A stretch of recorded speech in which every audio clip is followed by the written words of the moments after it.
Olá, eu sou Fábio Neves do Economia em Quadros e quero trazer para vocês hoje uma discussão que é o impacto econômico do coronavírus ou do Covid-19, como é chamada essa doença, né, no nosso dia a dia. Eu sou um profissional da área econômica, então eu estou sempre atento a todas as questões econômicas que estão nos cercando. Então nesse primeiro vídeo eu quero trazer para vocês algo amplo, algo maior. Então, algo maior que a gente tem na economia é o chamado Produto Interno Bruto. Ele é um indicador do resultado das transações comerciais que a gente tem no Brasil. Então, eu transformo tudo em termos monetários, vejo o que foi acrescentado, vejo o que é novo e vou fazendo essa contagem. E dentro do intervalo de um ano, somei todos os setores da economia e posso comparar com o ano anterior e dizer, cresci, não, encolhi, opa, empatei. No último ano a gente quase empatou, ou seja, quase zero. O crescimento foi muito fraco. E esse crescimento ele se deve ao somatório de algumas variáveis. Então eu tenho consumo, investimento, gastos do governo e balança comercial. Então esses quatro grandes componentes, eles são responsáveis por indicar qual é o resultado econômico do país naquele ano. 2019 foi um ano muito fraco. Por quê? Consumo das famílias. Eu deixo de consumir coisas, seja um carro, seja uma viagem. Mas Fábio, você está falando de 2019. É verdade, agora eu estou falando de 2020. Em 2020, com certeza, todas as pessoas que tinham algum tipo de planejamento de consumo, eles estão sofrendo alguma restrição. Então, por exemplo, se você ia se casar, ou vai se casar, né? Isso não impede o casamento, mas impede fazer a festa. Então você deixa de consumir. E olha que interessante, você vai economizar o dinheiro da festa, mas também não vai poder usar esse dinheiro da festa para o lazer, que é fazer uma viagem. Então o que eu estou dizendo é o seguinte, o profissional que oferece o serviço de casamento, da festa, do buffet e todo aquele... todos aqueles acessórios, seja de bebida, seja de comida, seja de profissional de fotografia, profissional de vídeo, ele não vai fazer. Então significa que ele vai ganhar menos. Se ele vai ganhar menos, ele vai consumir menos. Está percebendo o efeito cascata na economia?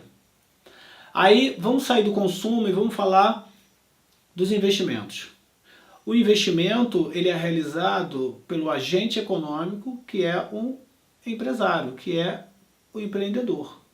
Entenda empreendedor, essa pessoa que possui capital, ela possui dinheiro, ela coloca na economia e ela tem um lucro a partir disso. E quando ela faz isso, ela gera emprego e gera renda. Perfeito? Eu estou sendo bem conceitual nesse processo, eu estou explicando bem passo a passo para que você possa entender bem essa dinâmica.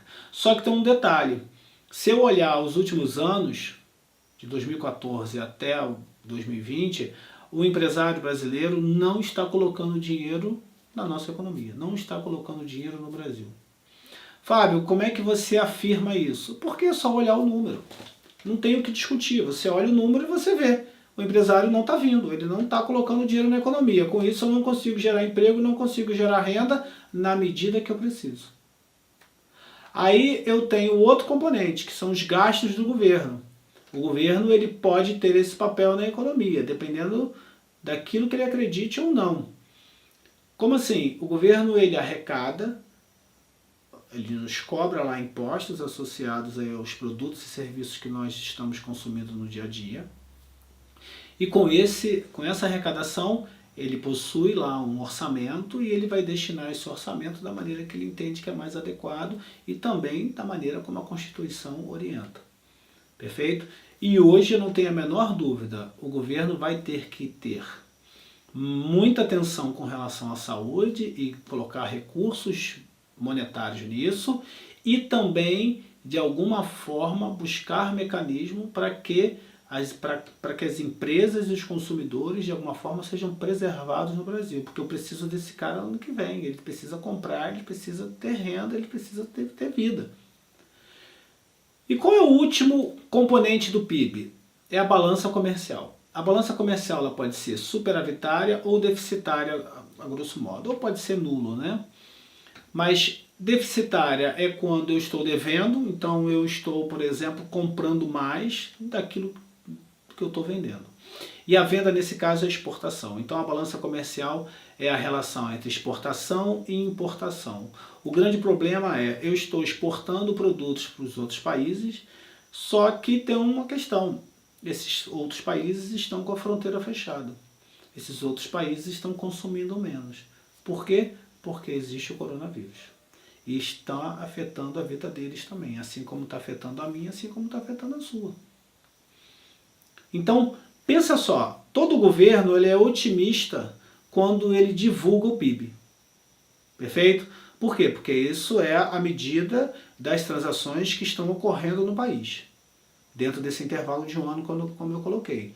Só que agora, com essa restrição que eu tenho associado a evitar aglomerações, se eu puder trabalhar em casa, que eu evite ao máximo ir à rua, significa que eu vou consumir menos. E consumindo menos, as empresas vão vender menos, o governo arrecada menos, e eu tenho também um impacto na balança comercial, porque eu compro menos via importação, pensando que eu estou aqui no Brasil e comprando produtos do exterior, e eu também vendo menos para eles também. Então, esse é o ponto que eu quero trazer para vocês. E a partir dos outros vídeos a gente pode discutir isso, vocês podem mandar sugestões, podem mandar críticas, e com isso a gente vai pautando novas possibilidades de discussão sobre a ótica econômica. Meu nome é Fábio Neves, sou do Economia em Quadros, e isso é economia para você de uma forma simples e direta.